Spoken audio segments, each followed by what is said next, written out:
Hello everybody, it is Monday the 4th of December. I want to make this video to show you who are the true workers of the way of Jesus, who are the true believers in what he taught, who have seen the knowledge that he brought, and they are believing on the power thereof, not just proclaiming the Spirit. They are believing. They are the true believers in this world. And in order to see that, you would actually need to see what it is he taught and what it is he did, the knowledge that he brought, and the two different ways in which that knowledge can be used. Yeah? So the knowledge of that anything is possible, that we are in the field of possibilities, and that everything is spirit. Even what we perceive as solid form is in essence spirit. It's energy. And then really it is mind over matter. It is the mind of a God which could create a world, an intention of a God that can create a world, but also the intentions and the solid belief of the singular person that can alter, can impact on matter. Actually, it impacts on the energy that we are perceiving as matter. It impacts on that level, and it will change the energy, and therefore the picture that you're reading. That is the knowledge that he brought. Yeah? And he taught his disciples, ye are gods. You can change physical reality by believing, by becoming the energy of that which knows it will happen. It is happening. It has already happened, actually. And then, you see, that is knowledge, and that is spiritual knowledge, because that is the knowledge of energy. And then see the two ways in which it can be used. One is to heal bodies. That is healing them, that is not changing what they are in essence, but correcting what is wrong, a disease. But you do not change what was born into this world in essence. The other way is, and that is the way of the cross, that you do actually change yourself, your own energy, and thereby your own physical body. And really then you're at the point of you can be whatever you want. But not every possibility can exist in this reality. Now, many go as far as to say that our body is the tool that we use in this reality. Yeah, and for that also saying, which is correct, you should look after the tool. If you want to fulfill a task, you should look after your tools. You know, any craftsman will tell you that. But it is also that the body that you're in is anchoring you in this reality. Yeah? Now, to many, that may be that they're feeling trapped because they don't want to be here. And then yes, okay, if you don't want to be here, then your body does trap you in this reality. It is a valid way of looking at it. But actually, if you actually want to be in this reality, then the body is your anchor. It is that which keeps you here, because after death, if the body dies, the machine is destroyed. you leave this reality to go somewhere else. So again, if you take that thought just a little bit further, yeah, that it is the body that anchors you in a reality, then again, what Jesus did was change the body through, and again, mind over matter, through thought, through belief, altering the body. And then what was seen was that he bodily, first of all, Paul said he was the fullness of the Godhead bodily in the body as a physical being, and he bodily went out of this reality into another.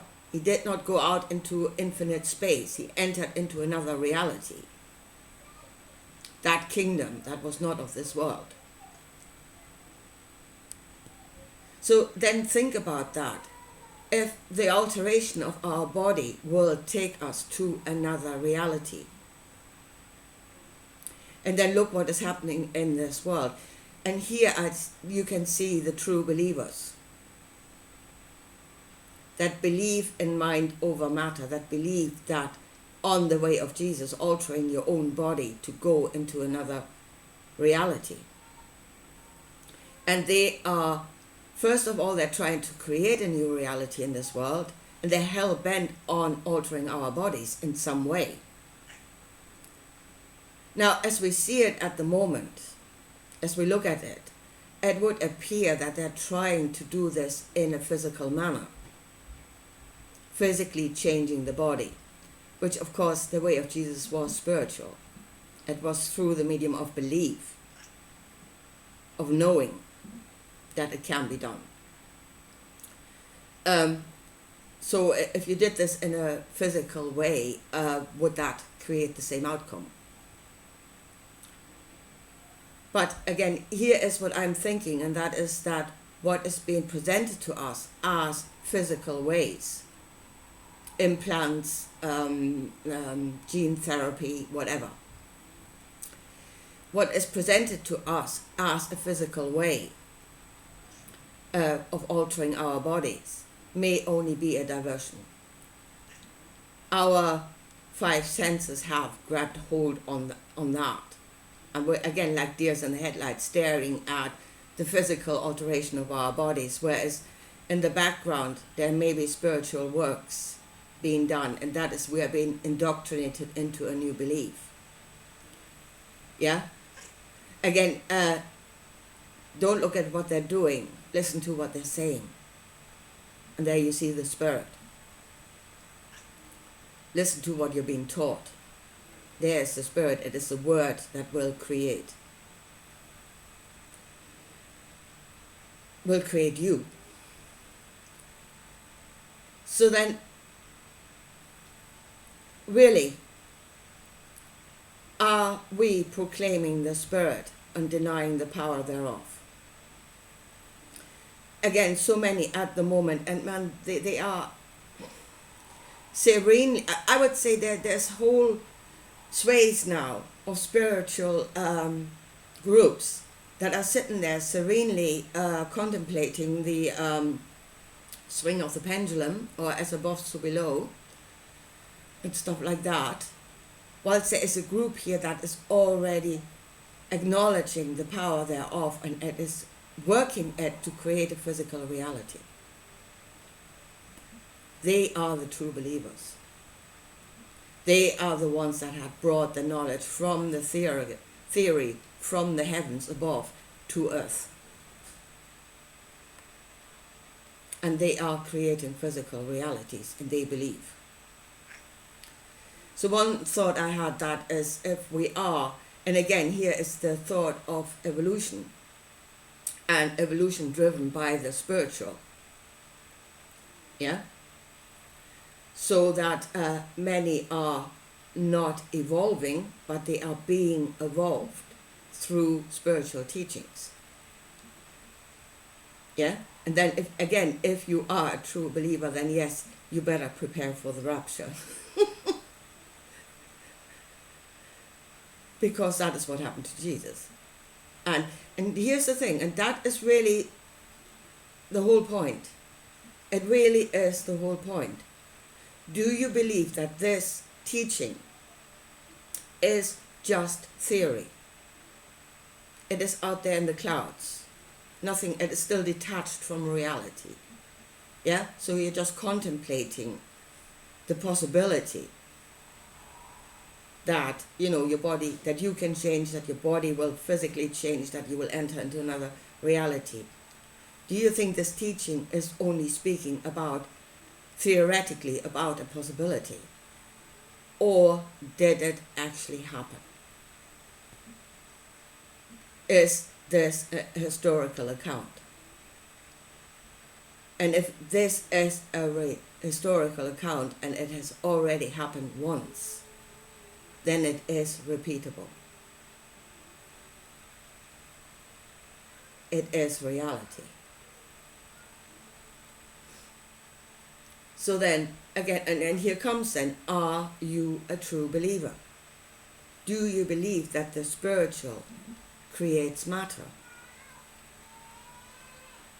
Do you actually believe that? And then you must acknowledge the power of the Spirit in creating matter. And then there's your choice that was given in the New Testament. Do you want to stay in this reality? In which case you must use that power to heal the body. Because the body is your anchor. It's more than a tool, it is your anchor in this reality. And that, again, that possibility was shown in the New Testament, in the healings. The knowledge can be used in that way. Again, was that a theoretical discourse? Or was it actually happening and therefore it was repeatable? It is repeatable.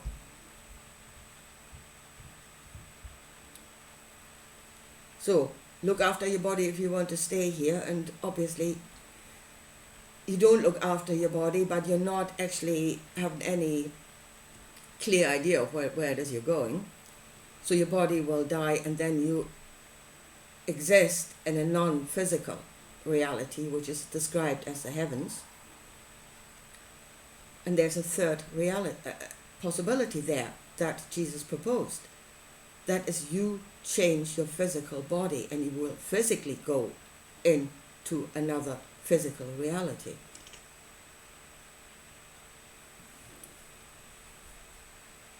And then that is really the question. Are you a true believer? Or are you just speaking the words and you're proclaiming the Spirit, but you're denying the power thereof? There are those in this world that believe, that absolutely do believe, and they're working it. They are working it already as as something that creates physical reality, while people are sitting, as I said, serenely either spacing out to get out of here altogether, or just sitting there serenely contemplating the swing of the pendulum while those others around them are already working this. It's no longer theory for them. And then if we want to stay in this world, and really folks, I want to stay in this world. This is the whole point why I'm doing this. And it is not because I'm afraid of death or something like that. I'm not. I'd rather not, but it is because I can see the intention in this world. And I can see, which is God, I can see what this intention is working in nature, not in us anymore because we've veered off somewhere. I can see what it is actually working. I can see its intention. And I find it to be good. And I want to stay and be a part of this. But then we must see that we are under an attack. And that attack is not coming from a physical side, but from a spiritual side. This is spiritual warfare.